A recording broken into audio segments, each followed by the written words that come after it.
సంవత్సరాల తరబడి ఎన్ని మందులు వాడినా మీ మోకాల నొప్పులు తగ్గట్లేదా? ప్రాణ పెయిన్ క్లినిక్ లో అత్యాధునిక చికిత్స. Welcome to Suman TV. తెలంగాణలో రుణమాఫీ, రైతు భరోసా అంశాలపైన తీవ్రంగా చర్చ జరుగుతోంది. ముఖ్యంగా రైతు భరోసా పైన ప్రభుత్వం ఎటువంటి నిర్ణయం తీసుకుంటుందన్నది ఆసక్తికరంగా మారింది. ఇప్పటికే రైతు భరోసా పైన ముఖ్యమంత్రి రేవంత్ రెడ్డి లాస్ట్ కేబినెట్ భేటీలో మంత్రివర్గ ఉపసంఘాన్ని నియమించారు. ప్రస్తుతం మంత్రివర్గ ఉపసంఘం క్షేత్రస్థాయి నుంచి రైతుల అభిప్రాయాల్ని రాతపూర్వకంగా తీసుకుంటున్నారు. ఇదే అంశంపై మనతో మాట్లాడడానికి కాంగ్రెస్ అధికార ప్రతినిధి భవానీ రెడ్డి స్టూడియోలో ఉన్నారు. మేడం నమస్కారం. నమస్తే మేడం, తెలంగాణలో ఒక రకంగా చెప్పాలి అంటే ఇప్పుడు ఎలక్షన్స్ అయిపోయినాయి. రేవంత్ రెడ్డి ప్రభుత్వం రైతుల ఫెస్టివల్ చేస్తున్నట్టుగా కనిపిస్తోంది. Of course yes. మొన్న కేబినెట్ భేటీలో ఎవరు అంటే జరుగుతుందా ఇది జరగదా అని హరీష్ రావు లాంటి కీలక నేత, గతంలో బీఆర్ఎస్లో మంత్రిగా పనిచేసిన హరీష్ రావు ఏకంగా రాజీనామా లేఖను కూడా తీసుకొచ్చి సవాల్ చేశారు. ఆ పరిస్థితుల్లో 2 లక్షల రుణమాఫీ ఒకేసారి చేస్తామని ప్రకటించారు. అయితే అతిపెద్ద క్వశ్చన్, రుణమాఫీ పైన కొంత స్పష్టత ఉంది, కానీ రైతు భరోసాని ఏ విధంగా తీసుకురాబోతున్నారు, రైతులకి ఎటువంటి భరోసాను కల్పించబోతున్నారు, నిజంగా ఈ పంట నుంచి 15,000 రూపాయల అకౌంట్లో పడతాయన్న క్వశ్చన్స్ ఉన్నాయి. దీనిపైన ప్రభుత్వం ఎలా ఆలోచిస్తోంది? మీరు ఇందాక ఇంట్రోలో మంచిగా చెప్తా ఉన్నారు, చాలా తీవ్రంగా చర్చ జరుగుతుందని. తీవ్రంగా అంటే మంచి చర్చ జరుగుతుంది, అదే తీవ్రంగా జరుగుతుంది. సో అదొకటి. తర్వాత హరీష్ రావు నిజంగా మీరు అన్నట్టుగా రాజీనామాకు సిద్ధంగా ఉండాలి. మరి ఆయన ఎక్కడి నుంచి వచ్చిండో అక్కడికి పోవడానికైతే హీ షుడ్ బి ప్రిపేర్డ్. ఎందుకంటే మేము ఆగస్టు 15 అన్నాం, కానీ అంతకన్నా ముందే కంప్లీట్ చేసే యోచనలో ఉన్నారు గౌరవ ముఖ్యమంత్రి గారు. ఇప్పుడు జూలై 1 నుంచే మొదలు పెడతా ఉన్నారు. సో ఎండింగ్ వరకల్లా అయిపోతుంది. అదొకటి. తర్వాత రైతు మీరు అన్నట్టు రైతు భరోసా, రైతు బీమా కూడా, తర్వాత ఇది కూడా మన లోన్ వేవింగ్ కూడా. సో గతంలో కూడా ఎప్పుడు జరగనట్టుగా నా భూతో నా భవిష్యత్తు విధంగా ఉండబోతోంది. ఎందుకంటే ఇది 34 లక్షల మంది రైతులు నేరుగా దీనివల్ల లబ్ధి పొందబోతూ ఉన్నారు. అంటే ఎప్పుడు కూడా వాళ్ళకు అప్పు అనేది అట్లా చేసుకొని అది అట్లనే ఉండిపోయిన పరిస్థితి. గత ప్రభుత్వం కూడా బీఆర్ఎస్ వాళ్ళు కూడా చేస్తామని చెప్పి ఏదో కొంత మేరకు చేసినట్టుగా ఉంది. బట్ అది వడ్డీలకు కూడా సరిపోలేదు. వచ్చినట్టు బ్యాంకర్లు అయితే వాళ్ళ వడ్డీ కింద జమ కట్టుకున్నారు. సో ఏకకాలంలో రుణమాఫీ చేస్తామని ఆయన 10 ఏళ్ల మేనిఫెస్టో మొత్తం, అంటే ఏ పార్టీకైనా కూడా 5 సంవత్సరాలే ఉంటుంది ఇస్తారు మ్యాండేట్ ఓటర్స్ అని, అది విస్మరించి కేసీఆర్ గారు 2014 అదే చెప్పిండు, తర్వాత 18 అదే చెప్పిండు. బట్ ఏకకాలంలో రుణమాఫీ చేయలేదు. సో అది ఇప్పుడు మేము గతంలో కూడా కాంగ్రెస్ ప్రభుత్వం ఉన్నప్పుడు రుణమాఫీ చేసినాము, సక్సెస్ఫుల్ రైతు బాంధవుడిగా పేరు తెచ్చుకున్నాము. కాంగ్రెస్ ప్రభుత్వం ఎట్లా అంటే ఇప్పుడు కూడా అంతే, దానికి కట్టుబడి ఉంది. మేము చేస్తామన్నవి ఖచ్చితంగా చేస్తాం. 6 గ్యారంటీల్లో ఒక హామీ రైతు భరోసా, అది కూడా మీరు అడిగినట్టుగా రైతు భరోసా కూడా ఇవ్వబోతా ఉన్నాము. సో రైతు భరోసా విషయంలోకి వచ్చేసరికి బీఆర్ఎస్ ప్రధానంగా ఇప్పుడు ప్రభుత్వంపై ఒక ఆరోపణ చేస్తుంది.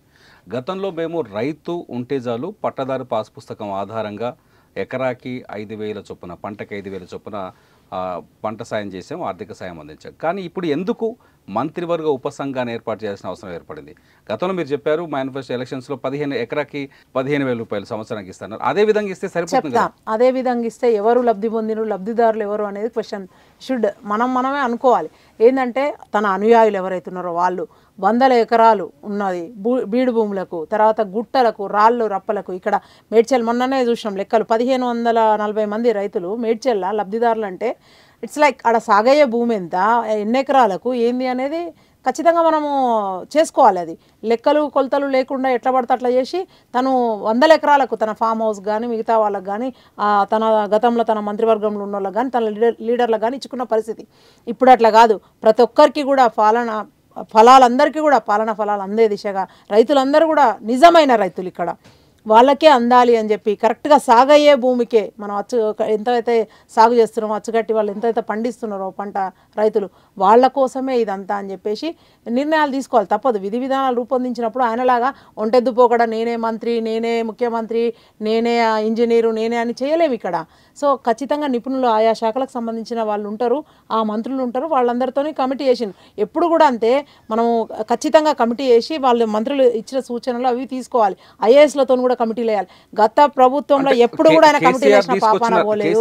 తీసుకొచ్చిన రైతు బంధుకి ఇప్పుడు మీరు తీసుకొస్తున్న రైతు భరోసాకి తేడాలే. నేను చెప్పిన కదా, ఇవన్నీ కూడా జరగకుండా చూస్తాం. ఏవైతే చెప్పినామో ఎలాంటి భూములకు వస్తున్నాయో, పడావు భూములకు, అదేంది గుట్టలకు, రాళ్ళు రప్పలకు, అందులో సాగు చేయని భూములకు, 1000 ఎకరాలు సాగు చేయని భూములు ఉన్నాయి. సో అట్లా కాకుండా ఖచ్చితంగా సాగయ్యే భూమికి రైతు అనేవాడికి, నిజమైన రైతులకు, అందులో పంట పండించిన రైతులకు ఇది వచ్చే అవకాశం ఉంటుంది మా ప్రభుత్వంలో. సో ఖచ్చితంగా మేము మొదలే చెప్పినాం, ప్రజాపాలన అన్నము ప్రజలకు అనుగుణంగానే ఉంటుంది. అందుకనే దానిలో మంత్రివర్గ ఉపసంఘం భేటీ చేసినాము, అదే కమిటీ చేసినాము. సో వాళ్ళు నిర్ణయిస్తారు. రాబోయే రోజులలో మీరు చూస్తారు ఎంత చక్కగా అరే ఇట్లా కదా చేయాల్సింది అనేది ఒక అవగాహన మీకే వచ్చేస్తుంది. మీరు ఆల్రెడీ ప్రజల్లోకి వెళ్ళారు, రైతుల నుంచి కొంత అభిప్రాయాలు సేకరిస్తాను, ఎటువంటి సలహాలు అందుతున్నాయి? అందుతున్నాయి అంటే కొందరు దే ఆర్ సేయింగ్ లైక్ 5 ఎకరాలకు కట్ ఆఫ్ పెట్టండి, 3 ఎకరాలకు పెట్టండి, 10 ఎకరాలకు పెట్టండి, అందరికీ ఇవ్వండి అని కొందరు. లేదంటే ఎంత ఉన్నా సరే ప్రతి రైతుకు సపోజ్ నేను ఉన్నాను, నాకు 20 ఎకరాలు ఉందనుకోండి, 10 ఎకరాలకైతే ఇవ్వండి, మిగతాది అంటే అందరితో పాటు నాకు అన్నట్టుగా కొందరు కొన్ని రకాలుగా వస్తూ ఉన్నాయి. సో అవందరినీ కూడా సూచనలు తీసుకుంటారు. బట్ మెజారిటీ ఆఫ్ పీపుల్, ఎక్కువ మంది రైతులకు న్యాయం చేసే దిశగానే ఆలోచిస్తారు. అది మంచిగా ఉంటుంది.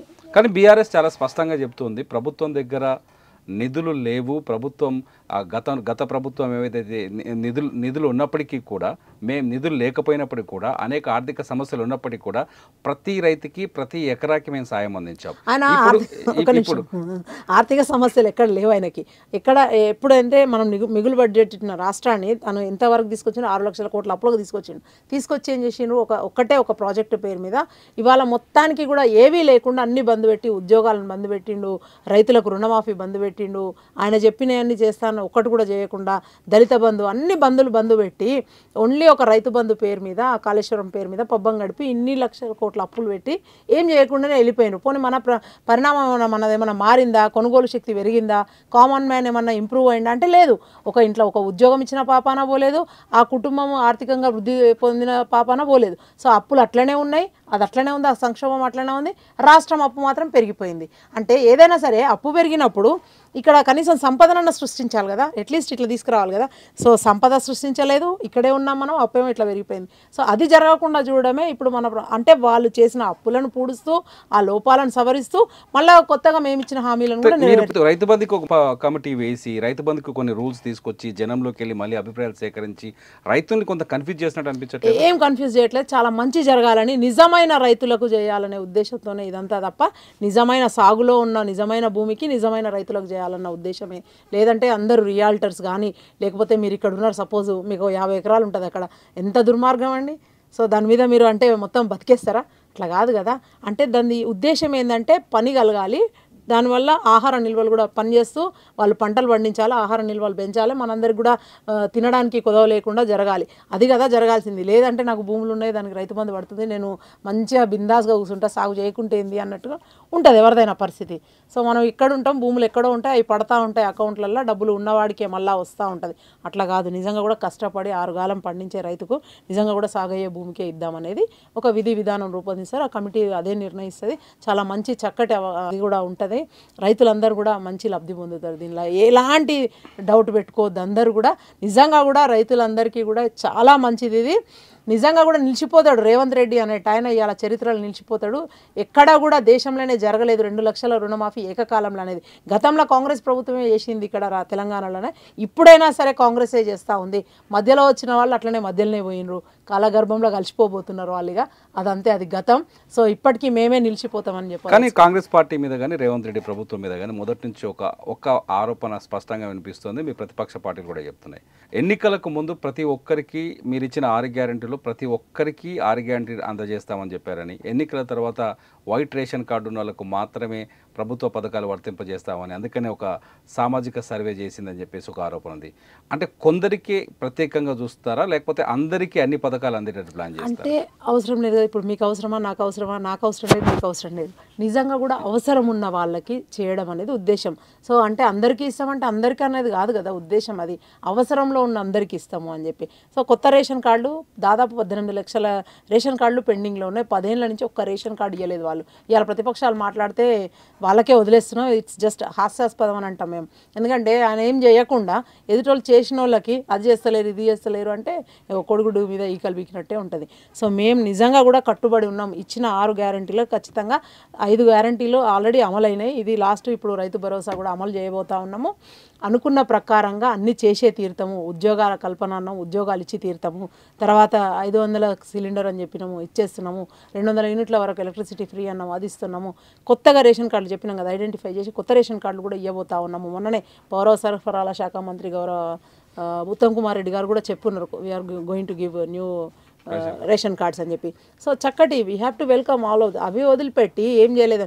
60 కోట్ల మంది ఆల్రెడీ మహిళలు నిన్న కూడా రికార్డ్ స్థాయిలో 20 లక్షల మంది అంట ప్రయాణాలు, ఉచిత బస్ ప్రయాణం, దే ఆర్ అవైలింగ్ అండ్ చక్కగా పోతా ఉన్నారు, అన్నీ నడుస్తూ ఉన్నాయి. వాళ్ళకి ఏంటంటే ఇప్పుడు ఎట్లా బీఆర్ఎస్ అనే పార్టీకి ఉనికి కోల్పోతాం, ఇక లేదు, స్కోప్ లేదు. సో ఆ బీజేపీ అనే వాళ్ళు ఏదో ఎగిరినరు, అంత లేదు తెలంగాణలో.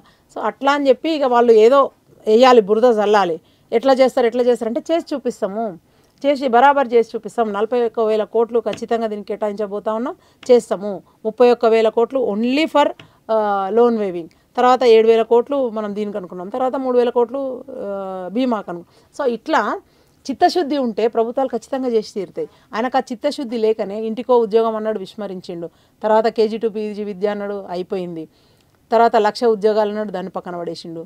3 ఎకరాలు ప్రతి కుటుంబానికి అన్నాడు, neither can't be created or ఏమంటారు కదా, ఇట్స్ నాట్ బి డెస్ట్రాయిడ్. దాన్ని కూడా ఏదో తీసుకొని 3 ఎకరాలు ఇస్తా, అదేదో ప్రోడక్ట్ లాగా ఆయన ప్రొడక్టివిటీ చేస్తా, ఏదో ఫ్యాక్టరీలో తయారు చేస్తా అని 3 ఎకరాలు ఇస్తాను అంటే ఆచరణకు సాధ్యం కానీ హామీలు అనేవి అవి. ఇట్లాంటివన్నీ ఈ చిన్న వేరాజ్, ఈ రుణమాఫీ, ఇట్లాంటివన్నీ ఉద్యోగ కల్పన, ఇవన్నీ కంపల్సరీ. అవి చేస్తూ కూడా మళ్ళీ అభివృద్ధి దిశలో కూడా వెళ్తూ ఉన్నాము. ఒకటే సంక్షేమం ఒకటే కాదు, 2 కంపల్సరీ జరగాలి. సో ఆయన కేసీఆర్ గవర్నమెంట్లో ఏం జరగలేదు, అభివృద్ధి కుంటుపడ్డది, ఇటు సంక్షేమం కూడా ఆయన ఇస్తా అన్న పథకాలు. అందుకే కదా మీరు తీసుకొచ్చిన రైతు భరోసా, రైతు బంధు నుంచి వచ్చిందే కదా. అంటే నేను చెప్పేది ఏంటంటే అదొక్కటి పెట్టి మిగతా బంద్ పెట్టిండు. సో ఇప్పుడు అది పెట్టి ఏం చేసిండు, రైతులకు వచ్చే ఇన్పుట్ సబ్సిడీస్ బంద్ అయినాయి, మద్దతు ధర ఇయ్యలేదు ఆయన. కానీ మేము మద్దతు ధర ఇస్తామని చెప్పినాం, 500 మద్దతు ధర ఇచ్చి చూపించినాం కదా, మొన్న కొన్నాం కదా, పండిన ప్రతి గింజను లాస్ట్ వరకు ధర ఇచ్చే కొన్నాం కదా, irrespective of the moisture content ఎంత ఉండని, అది 17 ఉన్నా కూడా కొన్నాం, లాస్ట్కి వచ్చే వరకు ప్రతి గింజ కొన్నాం. అన్ని లక్షల మెట్రిక్ టన్నుల ధాన్యాన్ని కొన్నాక ఇంకా మళ్ళీ వాళ్ళు మద్దతు ధర ఇస్తారు మళ్ళీ. సో ఇట్లా ప్రతి దానికి కూడా మేము ఎక్కడ కూడా మాకు అసలు వాళ్ళు ఇది గారు దగ్గరలో కూడా వాళ్ళు చేసిందంతా వాళ్ళు చెప్పినవన్నీ చేస్తే బాగుండేదని మేము అనుకుంటాం, కానీ మేము చేసి చూపిస్తున్నాం అవన్నీ కూడా ఇవ్వాల. సో అది అక్కడ మాకు వాళ్ళకు అసలు కంపారిజన్ అంటే ఇప్పుడు తీసుకురాబోతున్న రైతు భరోసా పథకంలో ఎవరెవరికి ఎక్కువ బెనిఫిట్ ఉండే అవకాశం ఉంది? అంటే రైతులతో పాటు రైతు కూలీలకు బెనిఫిట్ ఇస్తాం, రైతు కూలీలు, తర్వాత కౌలు రైతులకు అందరికి కూడా న్యాయం జరిగేటట్టు ఉంటుంది. అంటే ఏదో ఒక సెక్షన్, ఇప్పుడు రైతు కూలీ తన దానిలోనే తను కాదు కదా, ఏదో ఒకటి వస్తుంది కదా తనకి. సో ఖచ్చితంగా ప్రతి ఒక్కరికి అది వర్తించేటట్టుగా చేస్తాము. సాగు చేసే భూమికి అన్నాం అనుకో, అందరు వచ్చేస్తారు కదా అందులోకి. అది రైతు కూలీ చేస్తాడా, లేకపోతే కౌలు రైతు చేస్తాడా, రైతుదా, అది ఎవరైనా సరే సాగు చేసే భూమికి ఇస్తామన్నప్పుడు will identify them and give. We have that mechanism. అంతకుముందు కౌలు రైతులే కాదని ఒక సింగిల్ లైన్లో తీసి పడేసి అలా దాదాపు సగం పైగా కౌలు రైతులే చేస్తారు మన దగ్గర. సో వాళ్ళందరినీ కూడా అడ్డంగా గొంతు కోసిండు, వాళ్ళకి ఇయ్యలేదు ఎక్కడ కూడా.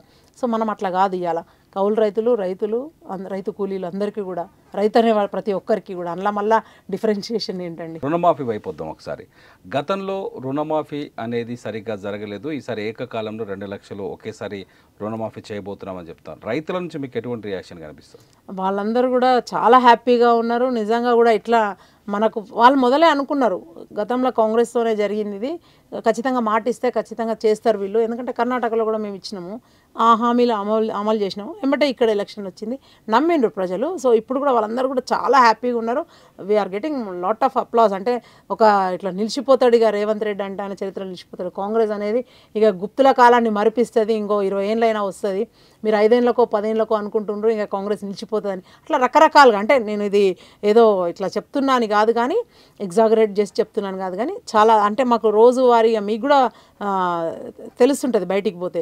సో దీని మీద ఇవాళ పెట్టిండ్రు పిలిచి, దీని మీద టాపిక్ ఉంది అని అంటేనే మంచి అప్లాస్ వస్తుంది అన్నట్టుగానే. అంటే ఇది మంచి డిబేటబుల్ టాపిక్, ఆర్ మంచి మాట్లాడే టాపిక్, ఆర్ జనాలకు తీసుకుపోవాల్సిన టాపిక్ అని మీరు కూడా అనుకొని ఉంటారు, నేను కూడా అదే అనుకుంటాను. ఎప్పటిలోపు రైతు రుణమాఫీ ప్రక్రియ పూర్తయ్యే అవకాశం ఉంది? As I said like 30th of July అని అనుకుంటా ఉన్నాము. మేము ముందుగా చెప్పినట్టు ఇంకా 15 August అన్నారు కానీ అంతవరకు దాకా కూడా లేదు. హరీష్ రావుకు 4 రోజుల టైమే ఉంది నిజంగా కూడా. అదే నేను క్వశ్చన్ అదే అడగబోతున్నాను. గతంలో మీ పైన సవాళ్ళు చేశారు, హరీష్ రావు ఆల్రెడీ రాజీనామా పత్రాన్ని తీసుకెళ్లి అమరవీరుల స్తూపం దగ్గర పెట్టారు. సో నిజంగా మాట మీద నిలబడబోతుందా రేవంత్ రెడ్డి సర్కారు? ఖచ్చితంగా 100% 100% 200% నిలబడతా ఉంది. మా సర్కార్ ఖచ్చితంగా కట్టుబడి ఉంది. అది చేస్తూ ఉన్నాం. అందుకనే సిద్ధం చేసుకోండి రాజీనామా పేపర్లను ఆయన కూడా చెప్తాం జరుగుతుంది. ఆయన అక్కడి నుంచి ఎక్కడి నుంచో వచ్చిండ్రు, కరీంనగర్ జిల్లా మా సిద్దిపేటకు వచ్చిండ్రు.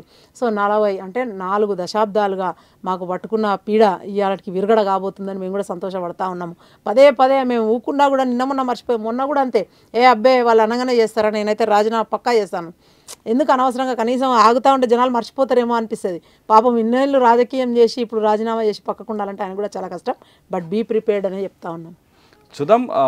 మొత్తానికి మాత్రం కాంగ్రెస్ పార్టీ నాయకులు చాలా ఆసక్తితో కనిపిస్తున్నారు, కొత్త ఉత్సాహంతో కనిపిస్తున్నారు, రైతులకి చాలా బెనిఫిట్ చేయబోతున్నారని. Thank you madam, thank you very much. Thank you. Suman టీవీలో మీ పర్సనల్ అండ్ బిజినెస్ ప్రమోషన్స్ కోసం కింది నెంబర్కి కాంటాక్ట్ చేయండి.